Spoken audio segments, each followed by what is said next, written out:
80-ൽ പോണത് സേഫും 40-ൽ പോണത് ഡേഞ്ചറസുമാണെന്ന് പറഞ്ഞാൽ നിങ്ങളെന്ത് കരുതും? ഞാൻ പറഞ്ഞത് തെറ്റിപ്പോയതാണെന്ന് വിചാരിക്കുമോ? ഒരിക്കലും അല്ല. Let me explain. Hello YouTube, this is Dimitri and welcome to the channel. അപ്പോൾ ഞാൻ തുടക്കത്തിൽ പറഞ്ഞ ഒരു സ്റ്റേറ്റ്മെൻറ്റ്, അതായത് 80 km/h ഒരു 6 ലൈൻ ഹൈവേയിലോ 4 ലൈൻ ഹൈവേയിലോ അല്ലെങ്കിൽ ട്രാഫിക് ഇല്ലാത്തൊരു ഹൈവേയിൽ പോകുന്നതെന്ന് പറയുന്നത് കമ്പാരിറ്റീവ്ലി വളരെ സേഫാണ്. ഇപ്പോൾ ഒരു ട്രാഫിക്കുള്ള ഒരു ജംഗ്ഷനിലോ അല്ലെങ്കിൽ കൺജസ്റ്റഡ് ആയിട്ടുള്ളൊരു സിറ്റിയിലോ 40-ൽ പോകുന്നതിനേക്കാളും. അത് ഞാൻ പറയാൻ ഉദ്ദേശിക്കുന്നത് ഇത്രയേ ഉള്ളൂ. അതായത് there is A fine line between riding fast and riding rash.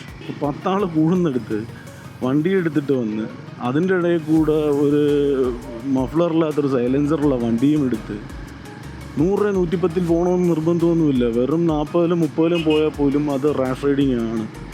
പക്ഷേ ഓപ്പൺ റോഡ്സിലൂടെ ഒരു 100+ പോയാൽ പോലും അത് റാഷ് റൈഡിങ് ആണ് എന്ന് നമുക്ക് പറയാൻ പറ്റില്ല. ഓവർ സ്പീഡിങ് ആയിരിക്കും. I will always choose over speeding or rash riding. ഞാൻ റാഷ് റൈഡിങ് ചെയ്തിരുന്ന ഒരു കാലമുണ്ട്, ശരിയാണ്. ഒരുപാട് നാളുകൾക്ക് മുമ്പ് റാഷ് റൈഡിങ് ഞാൻ ചെയ്തിട്ടില്ല എന്നൊന്നും ഞാൻ പറയുന്നില്ല. ബട്ട് പോകെ അത് തെറ്റാണെന്നും അതിൻ്റെ സൈഡ് എഫക്ട്സും എല്ലാം മനസ്സിലായി വന്നപ്പോൾ നിർത്തി. ഇപ്പോൾ ഞാൻ റാഷ് റൈഡിങ് ചെയ്യാറേ ഇല്ല. Yes, I do over speed sometimes, but അത് എന്താ പറയുന്നത്, അത് ഒരു കാൽക്കുലേറ്റഡ് റിസ്ക്കാണ്. ഞാൻ എടുക്കാൻ തയ്യാറായിട്ടുള്ള ഒരു കാൽക്കുലേറ്റഡ് റിസ്ക്കാണ്. ഇപ്പോൾ ഫാസ്റ്റിൽ പോകുന്ന ഒരാൾ, റാഷ് റൈഡിങ്ങിൻ്റെ കാര്യമല്ല പറയുന്നത്, ഞാൻ ഫാസ്റ്റായിട്ട് ഓടിക്കുന്ന ഒരു വ്യക്തി അല്ലെങ്കിൽ ഒരു റൈഡർ എപ്പോഴും കാൽക്കുലേറ്റഡ് ആയിരിക്കും. ഇപ്പോൾ എക്സാമ്പിൾ, ഇപ്പോൾ ഒരു ബൈ റോഡുണ്ട്, അവിടെ നിന്ന് വണ്ടി വന്ന് കയറാം, അതിനുള്ള സാധ്യതയുണ്ട്. ഇപ്പോൾ ഈ ടേൺ വളഞ്ഞപ്പോൾ പോലും സൈഡിൽ നിന്ന് ഒരാൾ ചാടാം എന്നുള്ള ചിന്ത നമ്മുടെ മനസ്സിൽ വേണം.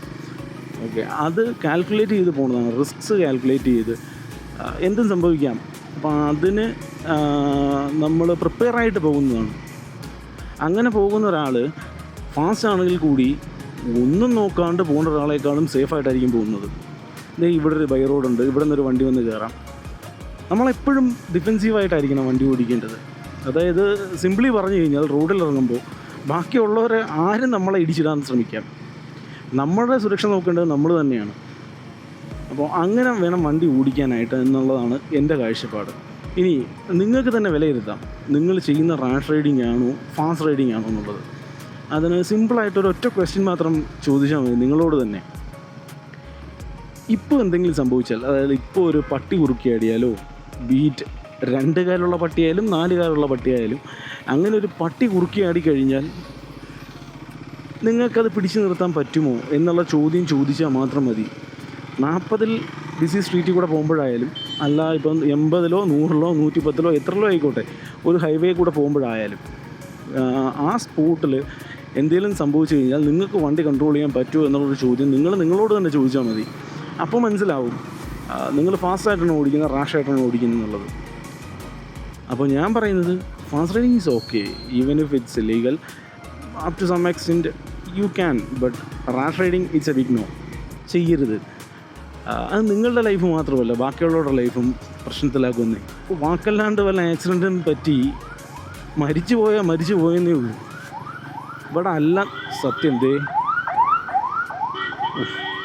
ഓക്കെ, വാക്കല്ലാത്ത വല്ല ആക്സിഡൻറ്റും പറ്റി മരിച്ചു പോയെന്നേ ഉള്ളൂ. ബട്ട് അല്ലാണ്ട് എന്തെങ്കിലും വന്ന് കിടന്നു പോയാൽ പോണത് നിങ്ങളുടെ കുടുംബത്തിന് മാത്രമാണ്, അനുഭവിക്കേണ്ടത് നിങ്ങളും നിങ്ങളുടെ കുടുംബവും. അപ്പോൾ അതൊക്കെ മനസ്സിൽ വെച്ച് മാത്രം എപ്പോഴും വണ്ടി ഓടിക്കുക. സജഷനാണ്, നിങ്ങൾക്ക് ഇഷ്ടപ്പെട്ടാൽ എടുക്കാം. ഈ വീഡിയോ ഇഷ്ടപ്പെട്ടെങ്കിൽ do give me A like and subscribe. Thank you.